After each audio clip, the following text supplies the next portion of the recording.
Ada paket spesial yang dikirim dari MSI, yaitu ini adalah MSI Media Kit, dan gue baru dikirimkan dan baru aja nyampe malam ini ke studio kita, dan tentunya isinya barang-barang baru, yaitu dari Intel Arrow Lake dan tentunya Mobo MSI yang baru dan kece parah bro.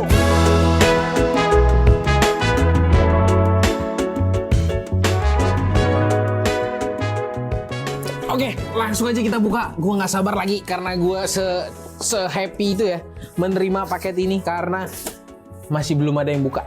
Baru gue doang untuk paket ini. Kalau yang di luar udah ada.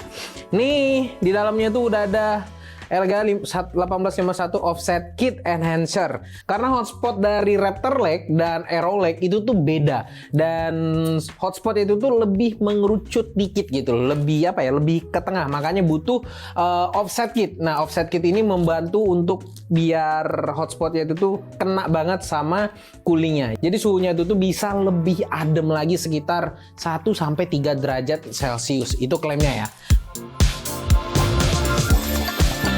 Sekarang kita masukin keluarin lagi yang lainnya. Gua belum tahu nih isinya apa aja nih.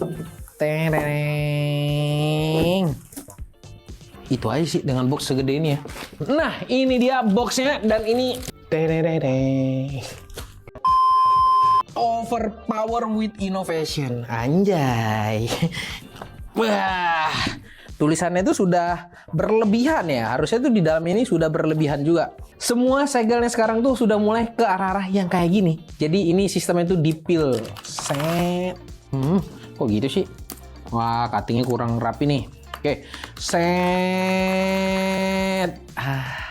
Gila ya. Memang inilah dibilang inovasi. Dari feel unboxingnya, experience unboxingnya itu udah beda. Dibuat itu yang emang kekinian banget gitu. Sini sudah ada tulisan MSI Enthusiast Gaming, yang dimana itu udah harusnya sih dalam ini nih yang udah top notch-nya semua, yang kekinian banget. Nah, ini isinya itu udah ada kolaborasi antara Intel, MSI, dan G.Skill. Oke, gue remind kalian lagi. Jadi di MSI itu ada 3 klasifikasi dari sisi produknya sendiri. Ada MEG, itu untuk kelas flagship mereka atau premium mereka. Terus ada MPG, itu seri premium mereka, yang bisa dibilang tuh yang mid end. Terus ada lagi MSI Arsenal Gaming. Nah, ini untuk yang versi mainstream. Tapi yang kita dikirimkan ini seri MEG Z890 Ace, karena semua seri Ace itu tuh masuknya ke MEG. Oke, karena pembahasan kita banyak di Mobo ini, makanya kita unboxing dulu dari yang lainnya. Di dalam ini nih ada apa aja? Pertama tuh ada CPU. Tuh, ini CPU-nya. Intel Core Ultra 9 bro, 285K yang paling tinggi. Nah, ini kita taruh lagi biar aman. Terus ini ada, ini capit untuk CPU-nya. Keren. Nih ya, gua contohin ke kalian ya. Nah, ini caranya tinggal tekan terus tempel di sini.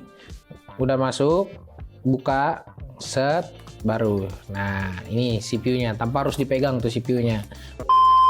Kita angkat dulu Mobonya. Mobonya berat coy. Sekarang di dalamnya lagi tuh udah ada memori QDIMM with clock driver.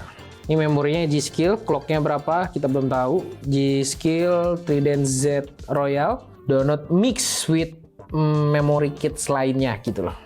Dengan clock 8248 GB. Ini coolingnya sih harusnya cooling yang versi yang paling update mereka ya. Mungkin mereka tuh ngirim media kit dengan liquid coolingnya tuh biar kita tuh bisa ngerasain juga maksimum performance-nya dengan 285K ini seperti apa. Karena kalau misalnya dipakein cooling yang sembarangan, nggak keluar aja performanya gitu. Terus ini ada bracketnya, udah ada bracket. Kayaknya udah lengkap semua di sini. Dan radiator 360. Oke lah. Nanti ini cuma itu aja isinya ya. Ini nanti pokoknya kita bakal tayangin cara masangnya gimana di video review lengkapnya. Oke, ini dia mobonya yang akan kita bahas karena dari mobonya sendiri itu kalau misalnya di review itu bakal panjang banget reviewnya. Mending kita bahas terpisah kayak gini karena kita tuh cuman apa ya, di sini cuman ngasih tahu apa yang buat beda, apa yang buat mobo ini jadi sesuatu yang spesial. Karena banyak banget perubahan dari Z790 Ace atau Z790 Ace Max ke Z890 Ace walaupun sama-sama di seri Ace. Oke, kita buka dulu. Oke. Nah, ini mobonya bisa kalian lihat lah ya. Ini ada tulisan yang nggak bisa gue baca, ini apa nih? Ascendan Crafted Excellence. Oke, di dalamnya itu ada kabel SATA, kabel RGB biasa. Kabel SATA-nya ada 4. Ini untuk extend fan. Terus ini ada termo. Oh, ini ada untuk power header. Terus ini untuk ARGB nih harusnya nih. Terus di sini ada sensor juga. Terus di sini ada buku panduannya untuk instalasinya. Terus di sini ada untuk penanda kabel nih untuk fan atau untuk RGB. Nih. Terus di sini ada antena untuk WiFi.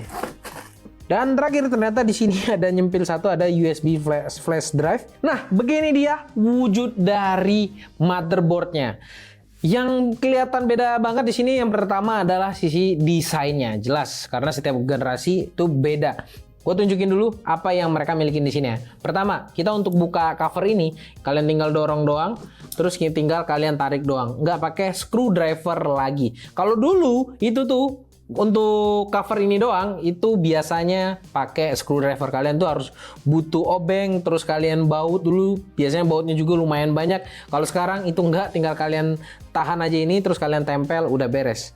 Terus untuk M.2 SATA-nya juga di sini tuh udah banyak banget harusnya sih. Ah ini kan, ini gue contohin lagi ada di sini. Ini tinggal ditekan doang, terus gue tarik, dah beres. Segampang itu untuk nyopotin M.2 covernya. Nah, seperti yang kalian lihat di sini, nih ya, gue putar aja biar gue nggak bingung juga ya. Jadi di setiap M.2 SSD cover atau heatsinknya ini, itu tuh sudah ada thermal pad dan ini berlaku juga sama generasi-generasi sebelumnya gitu. Cuman di sini yang berbeda adalah cara nguncinya yang udah screwless lah. Jadi kalian nggak perlu pakai obeng lagi, tinggal kalian tempelin. Dan kebetulan yang paling atasnya ini PCIe Gen 5 dan dia itu udah ada RGB. Nah, untuk konektornya di sini udah ada pin konektornya. Jadi ketika kalian tempel dia akan pasti udah ada warnanya lah. Tinggal kalian setting aja di MSI Mystic Lake atau MSI Center di aplikasi mereka. Ini baru gue ambil SSD-nya, jadi sempat berhenti dulu. Nah, ini gue contohin juga sekalian gimana cara masangnya kan.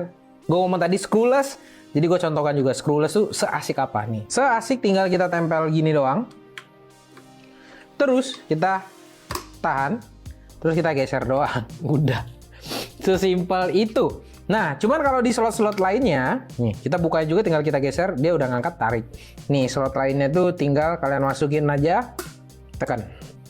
Gampang, nggak akan copot lagi. Kalau misalnya kalian mau nyopotnya tinggal kalian tarik ke belakang gini doang, udah copot.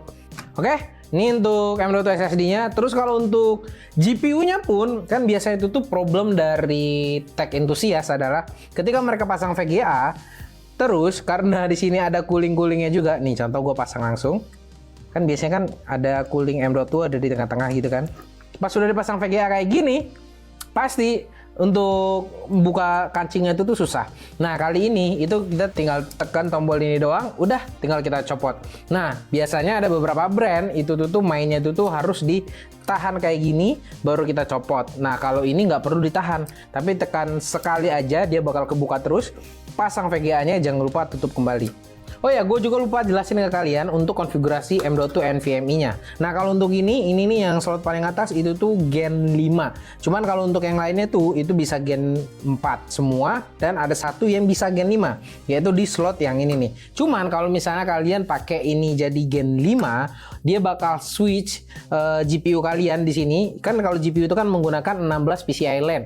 Nah, kalau misalnya ini ke switch jadi Gen 5, otomatis dia menjadi kali 8 bukan kali 16, tapi di sini M.2 NVMe-nya udah jadi Gen 5. Ya menurut gua sih pasang Gen 5 itu di satu slot aja, karena kan speed itu tuh udah di atas 12.000 MB per second. Jadi harusnya udah kencang. Kalian tinggal beli satu aja, taruh di sini, udah beres. Gak perlu lagi beli yang lebih kenceng. Terus kalau untuk dari sisi power konektornya sendiri, di sini ada 2x8 pin untuk CPU, ini 24 pin untuk Mobo. Nah kalau kalian tanya ini kenapa ada 6 pin di sini, nah ini 6 pin untuk power delivery. Kalau misalnya kalian nggak colokin ini, otomatis power delivery-nya itu nggak akan nyala. Jadinya tuh cuma 27 watt kalau nggak salah. Cuman kalau misalnya kalian aktifin atau kalian pasang 6 pin powernya, kalian akan bisa menikmati power delivery dari front header. Terus di sini ada 8 pin untuk GPU power tambahan. Nah, ini sebenarnya itu opsional, bisa kalian pasang atau enggak. Cuman kalau misalnya kalian pasang tentu akan menambah kestabilan 12 volt ya harusnya ya. Tegangan 12 volt kalian tuh ke VGA itu akan lebih stabil. Tapi ini biasanya lebih dipakai ketika kalian menggunakan lebih dari satu GPU. Makanya dia berikan tambahan satu power lagi untuk menambah kestabilan tegangan 12 voltnya. Karena tegangan 12 volt itu yang paling gede dayanya. Berarti Mobo ini sudah bisa menjelaskan lah, hey gue bisa menyiapkan power yang begitu besar untuk kebutuhan apapun yang kalian mau gitu. Nah terus switch BIOS ada apa nggak di sini ya? Tentu ada, karena setiap Mobo yang udah tinggi banget itu udah pasti ada lah ya. BIOS itu tuh ada 2. Terus di sini gue ngeliat ada switch lagi. Nah switch ini switch untuk on off RGB finally ya. Oke, terus untuk RGB header sendiri dia di sini udah ada 3 ya. Ini ada 1, terus ini ada 2 lagi yang biasa. Otomatis kalau misalnya kalian pakai casing yang mahal gitu, semua fiturnya bisa dipakai di Mobo ini. Oke, terus yang terakhir kita kan bahas I/O portnya. Di sini yang gue lihat tuh melimpah ruah, dan baru kali ini gue ngelihat Mobo MSI seniat ini. Coba dari dulu gitu kan nih. Bisa kalian lihat di sini ada port HDMI. Oke, biasa semua Mobo pasti ada slot HDMI. Tapi di sini ada 1 2 3 4 5 6 7 8 9 10 11. 11 port USB Type A 10 gig. Gokil. Nggak sampai di situ aja. Terus di sini udah ada USB Type C Thunderbolt 4. Jadi kalian bisa gunain untuk display 8K mungkin kalau misalnya kalian butuh gitu kan. Tapi udahlah, at least di sini sudah ada Thunderbolt 4 2 piece ya, 2 slot yang bisa kalian gunakan. Terus di sini bawahnya lagi ada USB Type C juga, tapi yang nggak lambat-lambat banget dari speednya. Dia udah support 10 gig juga. Nah, terus ke bawahnya lagi ada Type C juga yang harusnya sih di sini udah tulisannya 10 gig juga. Dan di sampingnya itu ada LAN port 10 gig. Nah ini gue suka nih, daripada Mobo, brand-brand Mobo itu naruh 2 LAN yang isinya 1 5 giga, satunya lagi 2,5 giga forward gitu. Mending tuh kayak gini harusnya. Jadi semua brand juga gue harap sih bisa ngikutin juga kayak gini. Terus Wi-Fi-nya juga ini udah Wi-Fi 7. Apalagi yang lebih tinggi daripada Wi-Fi 7 untuk sekarang di Indonesia aja belum support banget. Maksudnya device-nya banyak tapi pemerintahnya belum mendukung gitu. Kalau dari sisi port, gue cukup happy dengan MSI kali ini. Dan gue emang puas banget di sini. USB-nya banyak, jadi gue nggak butuh lagi kayaknya USB hub. USB apapun gue tancepin aja di Mobonya. Terus di bawahnya, nah ini kalau flash BIOS button, gue paham gunanya buat apa. Pasti untuk ganti BIOS atau update BIOS tanpa harus pasang peripheral yang ada di Mobo ini. Contoh, tanpa harus pasang CPU atau tanpa pasang memori. Terus ini clear CMOS, ini pasti clear BIOS kalian atau reset BIOS kalian. Terus ada smart button yang lagi-lagi kalian bisa lihat di layar aja gunanya smart button apa. Oke, sekarang kita lihat belakangnya. Buat kalian tech enthusiast atau yang memang senang banget build PC, menurut gua sih Z890S ini udah cocok banget lah untuk kalian. Apalagi kalian emang nyarinya itu tuh yang top notch gitu. Apalagi pilihannya selain ini yang ya pasti gua yakin banget nanti ada Godlike gitu kan, yang serinya lebih mahal lagi, mungkin harganya di atas 15 bahkan sampai 20 juta. Gua sih cukup merekomendasikan yang ini udah cukup keren gitu. Kalian lihat aja di sini sudah ada back cover, jadi kalian tuh nggak perlu takut lagi kalau misalnya bending. Terus di sini juga itu sudah ada proteksi untuk short sampai 110 atau 111 ampere gitu. Sini mungkin kemasuk baut gitu kan. Tenang aja, dia sudah ada short protectionnya, jadi kalian nggak usah takut kalau misalnya ada terjadi kebakaran karena short tadi. Short itu apa ya namanya? Arus pendek gitu.